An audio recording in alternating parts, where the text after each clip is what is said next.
आज हमारा टॉपिक है मृदाएं एवं मृदा संरक्षण।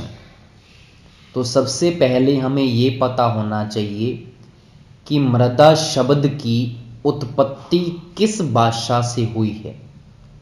तो इसका आंसर है लैटिन भाषा। और शब्द कौन सा है? सोलम।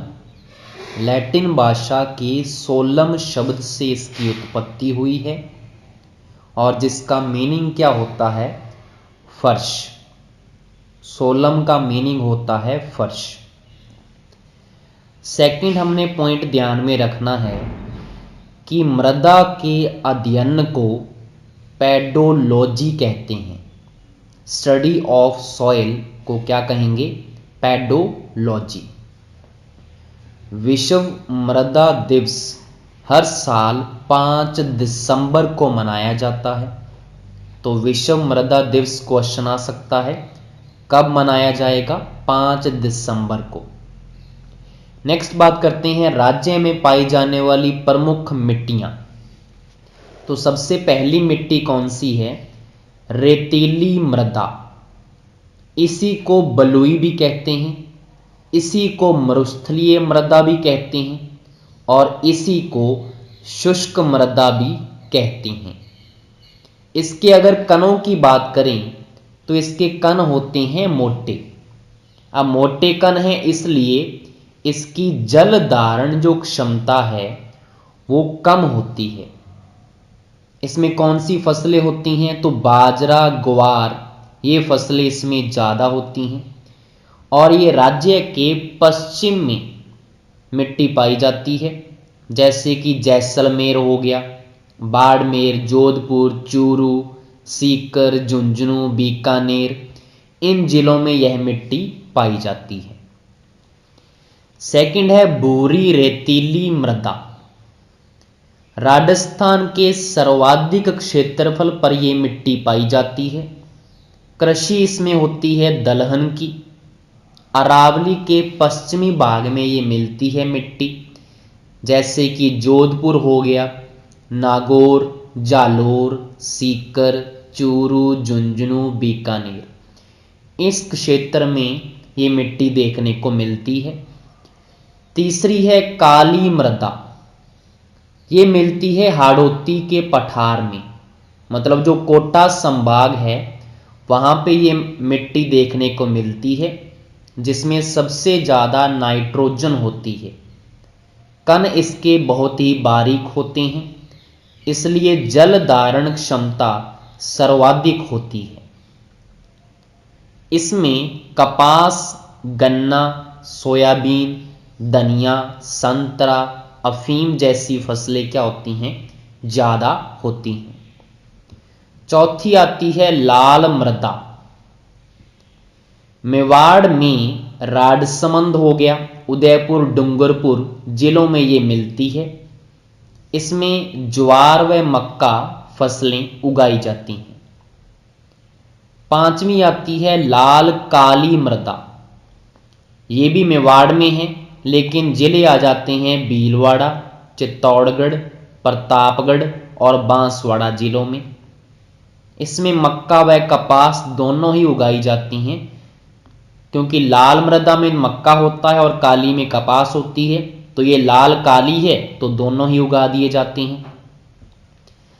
छठा आता है जलोढ़ मृदा, जिसको दोमट मृदा भी कहते हैं, कछारी भी कहते हैं, कांप भी कहते हैं।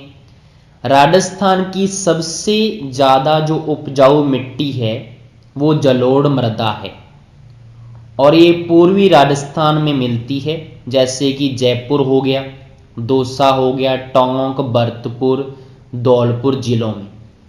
फसलें इसमें हर तरह की हो जाती हैं। सातवीं आती है भूरी रेतीली कछारी मृदा। ये मिलती है गग्गर के मैदान और अलवर क्षेत्र में। आठवीं आती है लाल पीली मृदा। देखो, एक तो थी लाल मृदा, दूसरी थी लाल काली, अब ये तीसरी आ चुकी है लाल पीली मृदा। ये मिलती है सवाई माधोपुर, करौली व सिरोही वाले क्षेत्रों में। नाइन्थ आती है लवणीय व क्षारीय मृदा। ये मिलती है जालोर बाड़मेर के कुछ क्षेत्रों में। और इसको उपचारित कैसे करते हैं? क्षारीय मृदा है, अगर इसमें हम जिप्सम रॉक फॉस्फेट डाल दें तो इसका उपचार हो सकता है। ठीक है जी। अब क्षारीय मृदा होती किसकी वजह से है? सोडियम कार्बोनेट ज्यादा होता है इस मिट्टी में। अगर हम बात करें अरावलीय पर्वतीय प्रदेश में कैसी मिट्टी होती है, तो ये अम्लीय टाइप की होती है। और इसका उपचार कैसे करते हैं? चूने का पत्थर इसमें मिला दिया जाता है। नागौर और पाली में एक अन्य टाइप की मिट्टी मिलती है जिसमें तिल की फसल काफी अच्छी होती है, और इस मिट्टी को बोलते हैं पीली भूरी रेतीली मृदा। सिर्फ नागौर और पाली में देखने को मिलती है। नेक्स्ट हम बात करते हैं रासायनिक संरचना के आधार पर राजस्थान की मिट्टियां। तो 5 प्रकार हैं मिट्टियों के। पहली है एरिडोसोल, जिसको शुष्क मिट्टी भी कहते हैं। शुष्क व अर्ध शुष्क जलवायु वाले क्षेत्रों में ये मिलती है। सेकंड है एंटीसोल, या जिसको पीली भूरी मिट्टी भी कहते हैं। राजस्थान के सर्वाधिक क्षेत्र में ये देखने को मिलती है और पश्चिमी भाग में ये पाई जाती है। नेक्स्ट बात करते हैं अल्फीसोल की, जिसको जलोढ़ मिट्टी भी कहते हैं। ये मिलती है आर्द्र जलवायु वाले प्रदेशों में, जैसे कि जयपुर हो गया, उदयपुर साइड भी मिलेगी, कोटा साइड भी मिलेगी। उपजाऊ मृदा है ये। नेक्स्ट आती है इंसेप्टिसोल। ये मिलती है उपाद्र जलवायु प्रदेशों में, जिसमें उदयपुर भी आ जाएगा, जयपुर भी आ जाएगा, मतलब उसके आसपास के क्षेत्रों में। 5वीं है वर्टिसोल या काली मिट्टी। ये अति आर्द्र जलवायु प्रदेशों में मिलती है। इसमें क्लेश सर्वाधिक होता है और ज्यादातर ये मिट्टी हमें देखने को मिलेगी हाड़ौती पठार में। कोटा, बूंदी, बारां, झालावाड़, वैसे चित्तौड़गढ़ वाले जिलों में भी ये मिलती है। ठीक है, तो ये 5 टाइपें इसके हमने ध्यान में रखनी है। वर्टिसोल अति आर्द्र जलवायु प्रदेशों में, इंसेप्टिसोल उपाद्र जलवायु प्रदेशों में, अल्फीसोल आर्द्र जलवायु प्रदेशों में, एंटीसोल हमारी कहाँ पे मिलेगी? पश्चिमी भाग में, और एरिडोसोल अर्ध शुष्क व शुष्क जलवायु प्रदेशों में। नेक्स्ट हम बात करते हैं मिट्टी के कणों के आधार पर इसका वर्गीकरण। तो 3 भागों में इसको बांटा गया है। अत्यंत बारीक कण, मध्यम आकार के कण और अत्यंत मोटे कण। तो सबसे पहले बात कर लेते हैं अत्यंत बारीक कणों की। तो मिट्टी के जो बारीक कण हैं इसको चीका कहा जाता है, इसलिए इस मिट्टी को चीकनी, काली भी कहते हैं, कपासी भी कहते हैं, रेगूर भी कहते हैं, वर्टिसोल भी कहते हैं। इसमें सबसे ज्यादा मिलता है लोहांश, और लोहांश की वजह से इसका रंग होता है काला।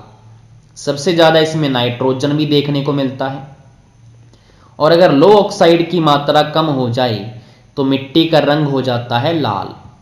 और फसलें कौन सी होती हैं? कपास हो गया, गन्ना, मूंगफली इसमें सर्वाधिक होता है। अरावली प्रदेश की मिट्टी कौन सी होती है? इंसेप्टिसोल, या इसको लैटेजेनिक मिट्टियां भी कहते हैं। अगर क्वेश्चन आ जाए कि लीली, सीरमा, सूकली, राक्कड़ क्या है, तो वहां पे आंसर क्या करना है? ये मेवाड़ की मिट्टियों के प्रकार हैं। कौन कौन से? लीली हो गया, सीरमा हो गया, सूकली हो गया, राक्कड़ हो गया। ठीक है।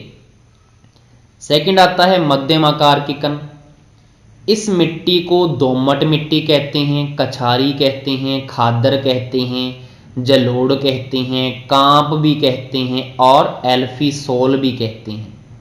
कहाँ पे देखने को मिलती है? राज्य के पूर्वी मैदानी भागों में, और सबसे ज्यादा उपजाऊ मिट्टी यही होती है।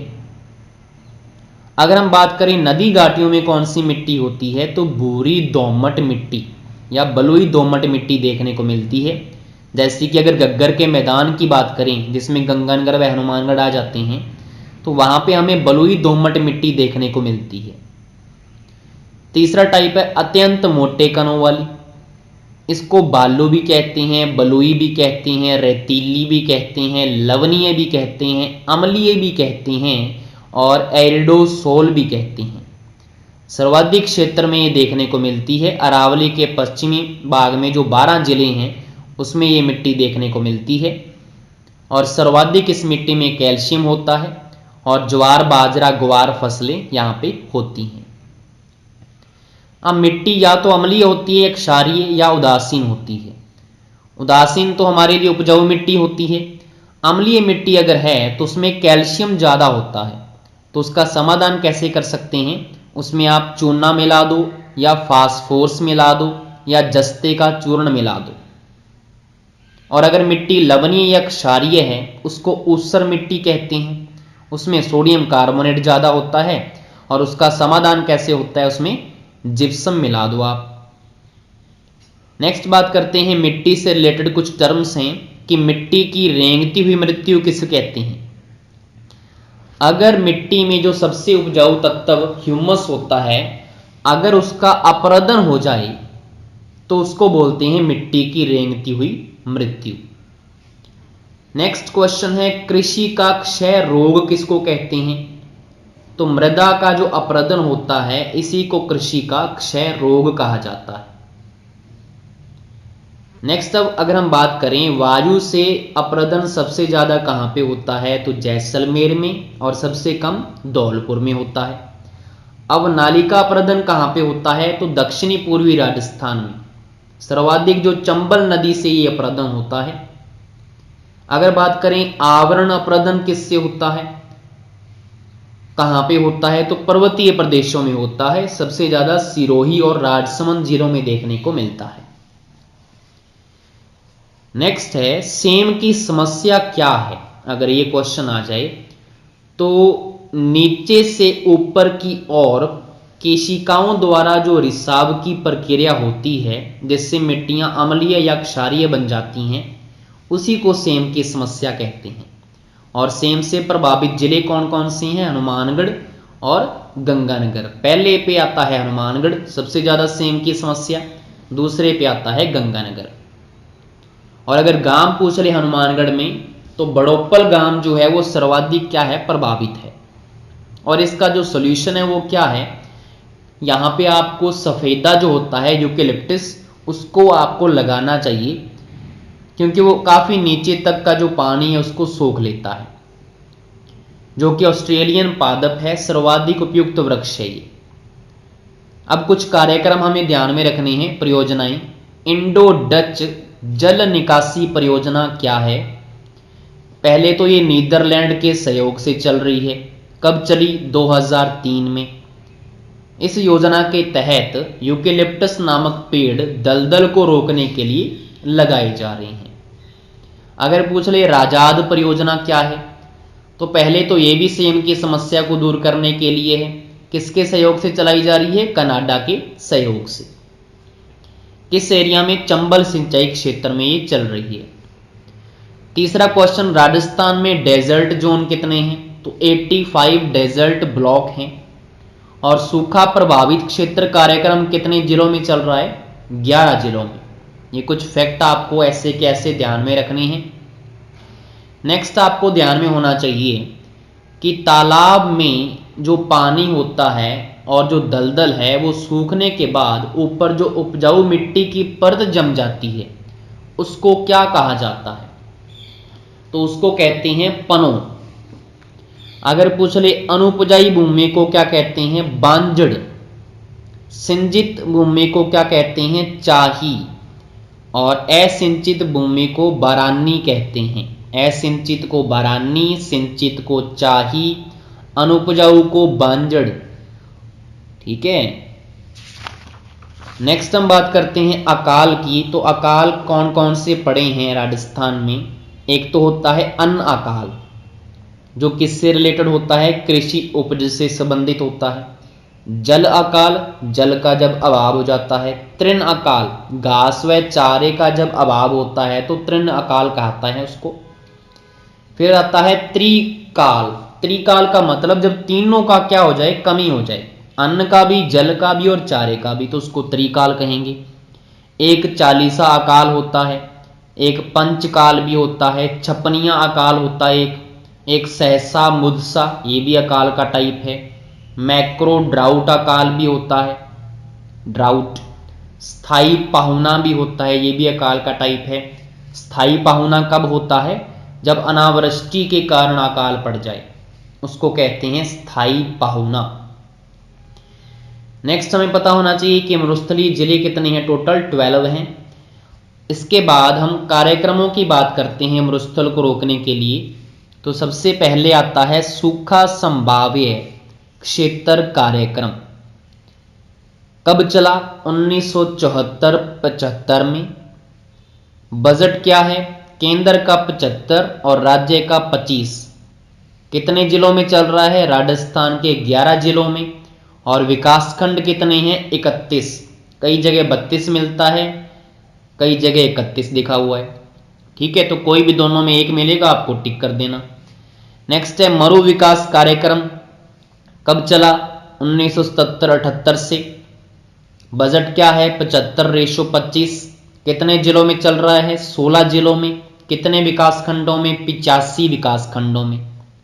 ठीक है। तीसरा जलधारा कार्यक्रम।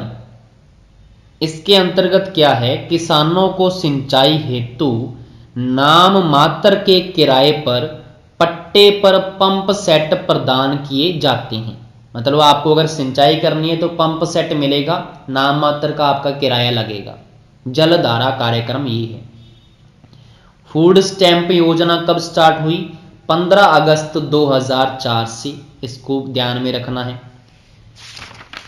नेक्स्ट हम बात कर लेते हैं हमारा लास्ट फैक्ट, राज्य आपदा राहत कोष SDRF में केंद्र व राज्य सरकार का बजट क्या है? तो 3:1। इसी के साथ हमारा ये टॉपिक कंप्लीट होता है। Thank you.